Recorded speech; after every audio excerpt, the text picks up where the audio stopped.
last, I was going to say speaker, but perhaps mover is more appropriate.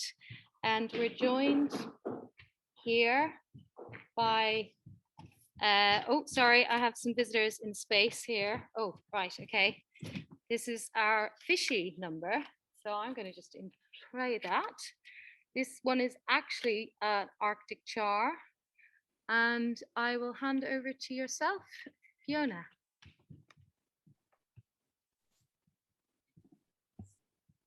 Thank you. So I'm going to see if I can share my screen. And yeah.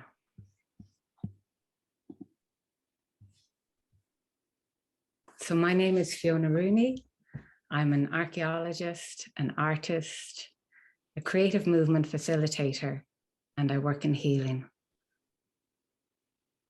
And where I live here on the shores of Dunbolkin Bay, which is in the west of Ireland, County Galway, which is close enough to the border of County Clare.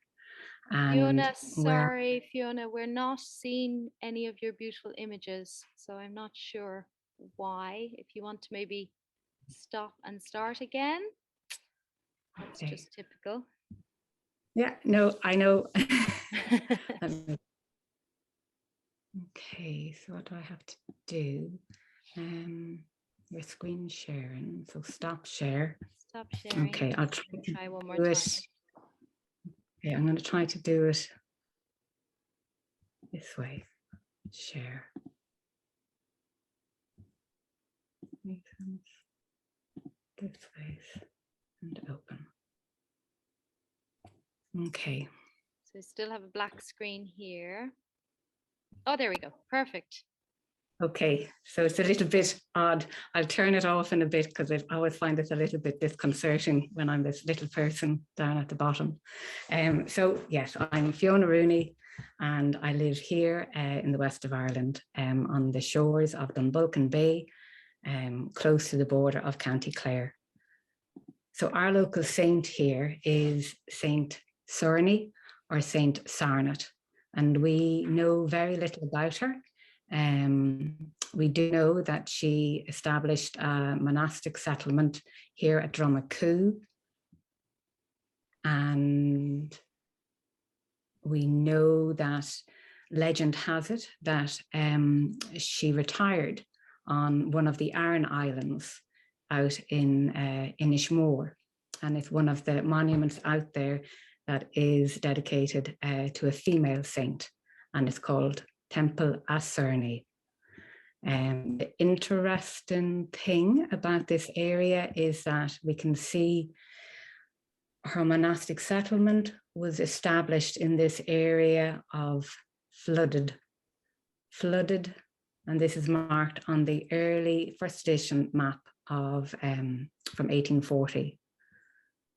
If I go back, from this flooded area up at Drumacoo Church, what flows is a watercourse, and it flows all the way down into Brandy Harbour, into a townland called Killeen Aran.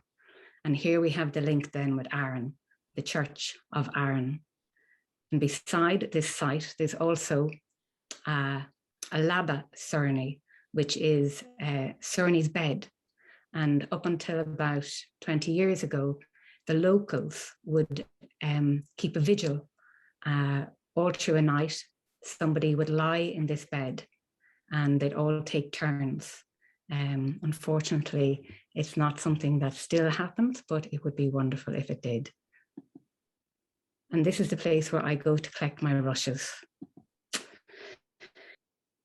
Here at St. Sarnes is also a church that also went on to date to the early 12th century.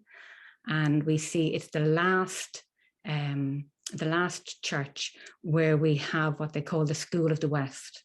So west of the Shannon, when the Cistercians came, they wanted their sites to be very you know, no ornamentation, because that was a distraction. Yet all along the West Coast, we find they couldn't stop these stonemasons from creating these beautiful carvings on the capitals. And Drumacu is the last place where we find this. So what I'd love to explore is just the richness of what we have been experiencing all afternoon and in this space. And this space has been such a gift. And I love this term, the gift space. And it was developed by Hilary Robinson, who looked at the work of Lucha Irigaray. And she was really looking into how artworks mediate between the artist and the audience. And she said, what we have to have is practices of listening and attention. And so in this practices, there's the emotional, the intellectual, spiritual, and all carried out and through the body. And so here is where I collect my rushes, every imbulk, and bring them up to the well. And from the well, move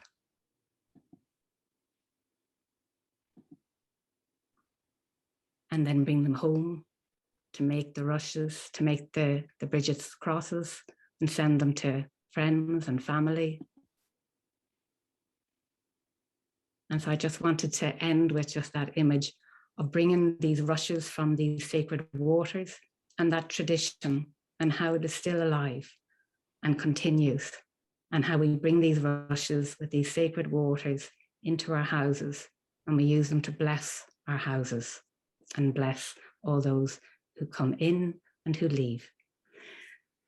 So because the body is so important, what I'd really love to do is for us to come into our body.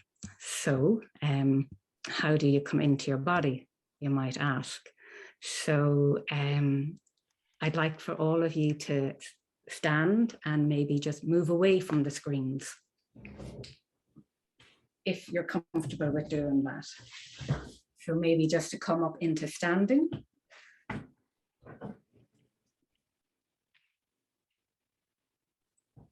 And just allowing your eyes to bring a soft focus to your eyes, not necessarily having to close them, but maybe just allowing your eyes to rest down, still aware of everybody on the screen and still aware of the people who are around you. Allowing your head to move to the right and to the left.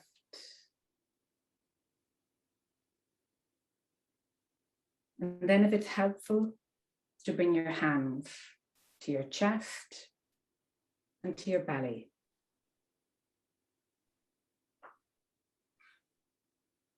And just noticing the quality of touch, the quality of contact. Aware of all that has been stirred in your own waters.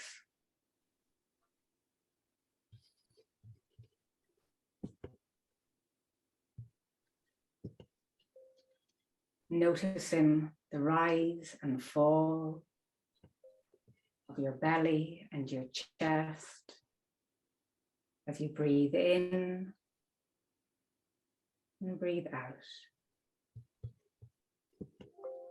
Not trying to make anything happen.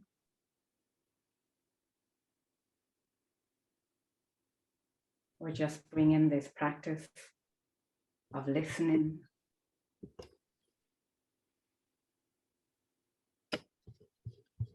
Then noticing your feet and where they make contact with the ground. And really, you know, wherever you stand is sacred ground. Has sacred waters flowing through. And even if you're on the 10th floor of an apartment block, earth energy flows up through the foundations into your feet.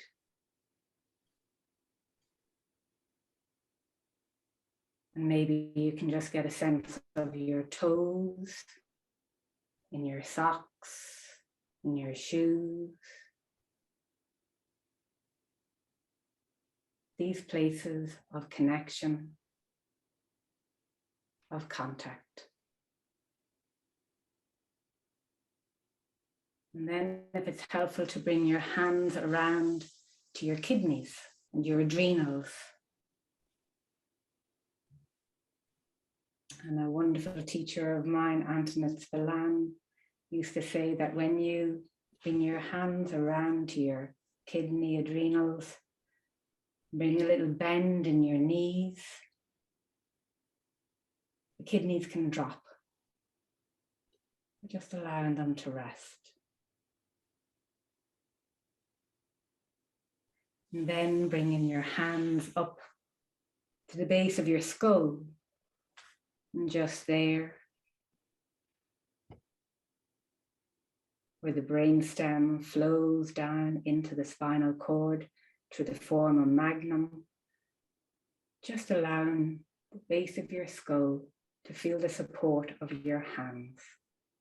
It might be nice to just lean back in to the support of your hands.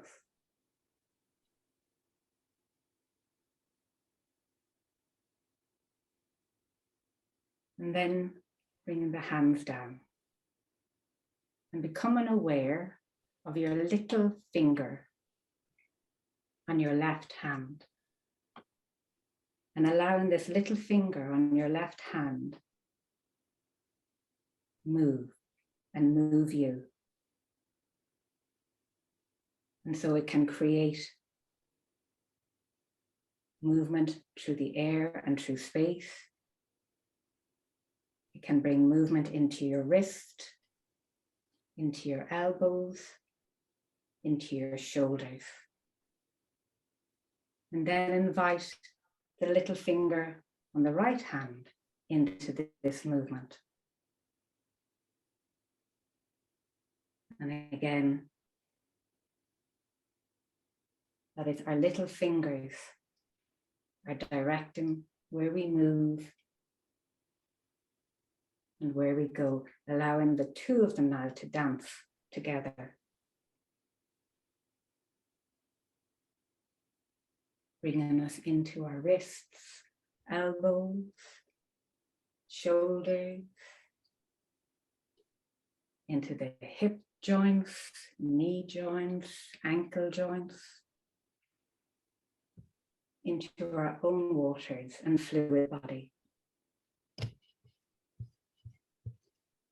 And then change over to the thumb and bring the thumbs in and see, is there any difference when it's the thumb that is directing the movement?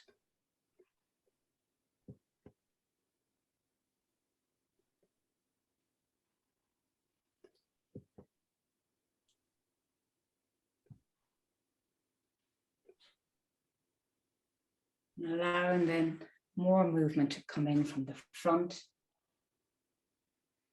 behind, above, below. We are actually three-dimensional beings, even though we've been on these flat screens. And I'm going to play some music.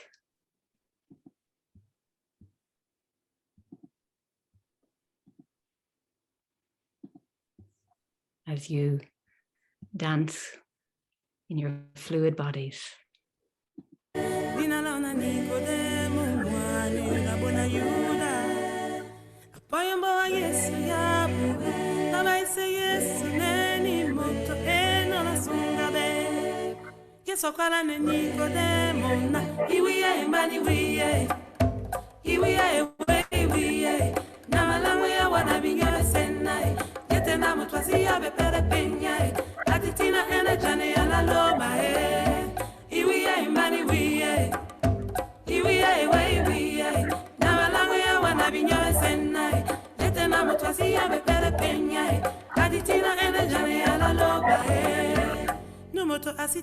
santane neni moto eno na timba di bumla nyango na Yesu ala be mona